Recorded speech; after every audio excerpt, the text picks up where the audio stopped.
ये virtual university की mid term की सॉल्व एमसीक्यू सीरीज की वीडियो है। कंप्लीट सीरीज इस चैनल के ऊपर अपलोड की जा रही है और आज की वीडियो के अंदर आपको PHY 101 के मिड टर्म के सॉल्व एमसीक्यूज करवाए जा रहे हैं। सबसे पहले ये कि वेलोसिटी इज डिफाइंड है। वेलोसिटी को जो है वो डिफाइन किया जाता है इनमें से किस तरह से, वो है rate of change of position with time. उसके बाद ये कि एक्सेलरेशन इज डिफाइंड है। एक्सेलरेशन को जो है वो डिफाइन किया जाता है किसके तौर पे, rate of change of velocity with time. उसके बाद ये कि विच ऑफ द फॉलोइंग, इनमें से कौन सा ऑप्शन जो है वो is a scalar quantity. Scalar quantity है वो है स्पीड। उसके बाद ये कि इनमें से कौन सा ऑप्शन जो है वो वेक्टर क्वांटिटी है वो है नन ऑफ दीज। उसके बाद ये कि velocity of a projectile equals its initial velocity added to, इसका जवाब है कॉन्स्टेंटली इंक्रीजिंग डाउनवर्ड वेलोसिटी। उसके बाद ये कि stone thrown from the top of a tall building.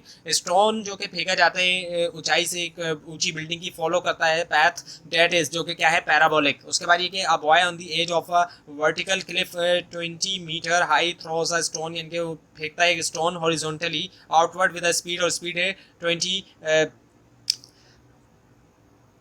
it strikes the ground, strike करता है ground at what horizontal distance from the foot of cliff, इसका जवाब है 40 मीटर। और उसके बाद ये कि पार्टिकल मूव, एक पार्टिकल मूव करता है कांस्टेंट स्पीड के ऊपर एक सर्कुलर पैथ में, और इंस्टेंटेनियस वेलोसिटी और इंस्टेंटेनियस एक्सेलरेशन वेक्टर जो है वो क्या है, परपेंडिकुलर है एक दूसरे के। उसके बाद ये कि एक स्टोन जो है टाइट किया जाता है स्ट्रिंग के साथ और world at constant speed in a horizontal circle. Horizontal circle में स्पीड जो है उसके बाद डबल होती है बगैर चेंजिंग के जो लेंथ है स्ट्रिंग की, और afterward the magnitude of acceleration of stone वो क्या है 4 टाइम एज ग्रेड। उसके बाद ये कि दो ऑब्जेक्ट जो ट्रैवल कर रहे हैं डिफरेंट सर्कुलर ऑब्जेक्ट के अराउंड से कांस्टेंट स्पीड के साथ, इन दोनों की जो है वो सेम एक्सेलरेशन है, जबकि ऑब्जेक्ट ए ट्रैवल कर रहा है twice as fast as object B. Orbit radius जो है ऑब्जेक्ट ए के लिए वो क्या है, डैश है। The object radius for object B वो है 4 टाइम्स। उसके बाद ये कि एक बोट जो है वो बॉट जो है एक्चुअली मूव कर सकती है still throw still water at 20, it makes a round trip to a town 3 kilometer upstream. If the river flows at 5 meter per second, the time required है for this round trip वो है 320 seconds। उसके बाद ये कि एक motor boat जो है वो ट्रैवल कर सकती है 10 kilometre per hour still water में, और रिवर फ्लो करता है 5 kilometre per hour waste.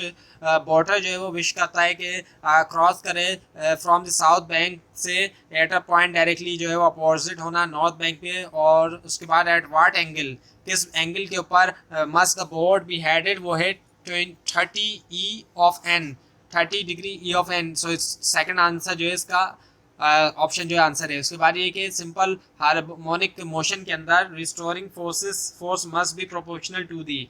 Restoring force जो है वो लाजमी प्रोपोर्शनल होना चाहिए टू दी, कहाँ तक, वो है डिस्प्लेसमेंट। उसके बाद ये कि 4.0 n puck is traveling at 3 meter per second. It strike at 8.0 n puck which is stationary, जो कि stationary है। The two puck stick together, stick होते हैं एक साथ, और इनका जो common final speed है वो क्या है 1 meter per second। उसके बाद ये कि एक प्लेन जो है वो ट्रैवल कर रहा है north 200 metre per second, turns and then travel करता है साउथ 200 मीटर पर सेकेंड, और चेंज जो होता है उसकी वेलोसिटी में वो है 400 मीटर पर सेकेंड साउथ। उसके बाद ये नंबर ऑफ सिग्निफिकेंट फिगर जो है 0.00150 के अंदर वो क्या है 3 हैं।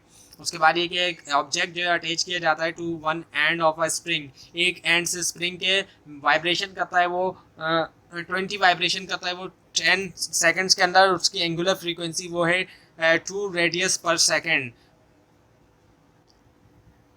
सिंपल हार्मोनिक मीन के अंदर रिस्टोरिंग फोर्स को लाजमी प्रोपोर्शनल होना चाहिए किस तक, वो है डिस्प्लेसमेंट। उसके बाद ये कि मरकरी जो है वो एक कन्वीनियंट लिक्विड है जो कि यूज़ किया जाता है बैरोमीटर में, क्योंकि इसकी जो है वो इट हैज़ हाई डेंसिटी होती है। उसके बाद ये कि इंटरफेरेंस जो है लाइट का इज़ एविडेंट कि लाइट जो है वो क्या है, एक वेव फिनोमेना है। उसके बाद ये कि क्वांटम नंबर जो एन जो है वो ज़्यादा क्लोजली एसोसिएट होता है कौन सी प्रॉपर्टी के साथ, इलेक्ट्रॉन की। हाइड्रोजन आइटम में वो है एनर्जी। उसके बाद ये कि लोएस्ट टर्न प्रोड्यूस करता है जो कि certain organ comes from 3.0 m pipe with both ends open.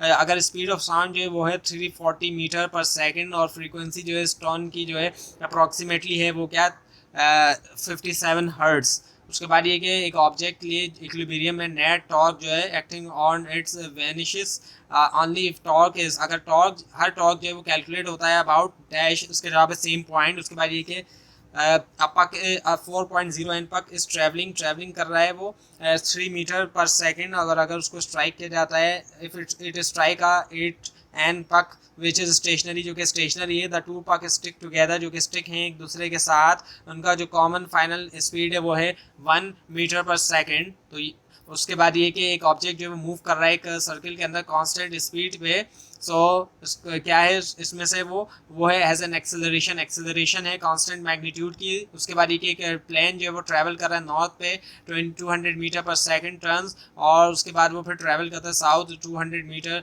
पर सेकंड। सो जो चेंज आता है वेलोसिटी में वो क्या है 400 मीटर पर सेकंड साउथ। उसके बाद ये कि टाइम के ऊपर t इज इक्वल्स टू 0, एक कार की जो वेलोसिटी वो है 16 मीटर पर सेकंड, और वो स्लो डाउन हो जाती है एक्सेलरेशन के साथ, given by -0.502 in ms2 for t in seconds. It stops at t, वो स्टॉप होती है कब t इज इक्वल्स टू क्या हो 8.0 s। उसके बाद ये कि नंबर ऑफ सिग्निफिकेंट फिगर जो है इसमें से क्या है वो है 3। उसके बाद ये कि 1 revolution is the same as, एक रेवोल्यूशन जो है वो सेम होता है 2 पाई रेड RAD। उसके बाद ये कि एक बकेट ऑफ वाटर जो है वो उसको पुश किया जाता है left right with increasing speed के साथ अक्रॉस एक हॉरिजॉन्टल सरफेस। कंसीडर करें प्रेशर जो है at 2 point at the same level in the water, वो है it is higher at the point on the left. उसके बाद ये कि if the potential difference across a resistor is double, अगर पोटेंशियल डिफरेंस जो है अक्रॉस एक रेजिस्टर के डबल होता है, सो इसके जवाब only the current is double. उसके बाद ये कि फैराडेज लॉ स्टेट करता है कि इंड्यूस EMF जो है वो प्रोपोर्शनल है किस तक, rate of change of the magnetic flux. उसके बाद ये कि एक जनरेटर जो है वो सप्लाई करता है 100 वोल्ट प्राइमरी कॉइल तक एक ट्रांसफार्मर के। सो प्राइमरी की जो है वो 50 टर्न्स है और सेकेंडरी की 500 टर्न्स है, सेकेंडरी वोल्टेज है 1000 वोल्ट। उसके बाद ये कि क्या है यूनिट मैग्निफिकेशन फैक्टर का, उसका जवाब है 9 यूनिट्स। उसके बाद ये कि एक लार्ज कलेक्शन जो है न्यूक्लाई की वो है अंडर गोइंग अल्फा डीके, जो रेट ऑफ डीके जो है कोई भी एट एनी इंस्टेंट वो जो है प्रोपोर्शनल है किस तक, वो है number of undecayed nuclei present at that instant. तो ये थी आज की वीडियो। आपको अगर इस बार में कोई क्वेश्चन है, खासतौर पे इसमें कोई मिस्टेक दिखाई दे तो ज़रूर हाईलाइट कीजिए, और इस पूरी सीरीज़ को देखने के लिए इस चैनल को सब्सक्राइब कीजिए, बेल आइकन के ऊपर क्लिक कीजिए। Thanks for watching this video and best of luck for your exam.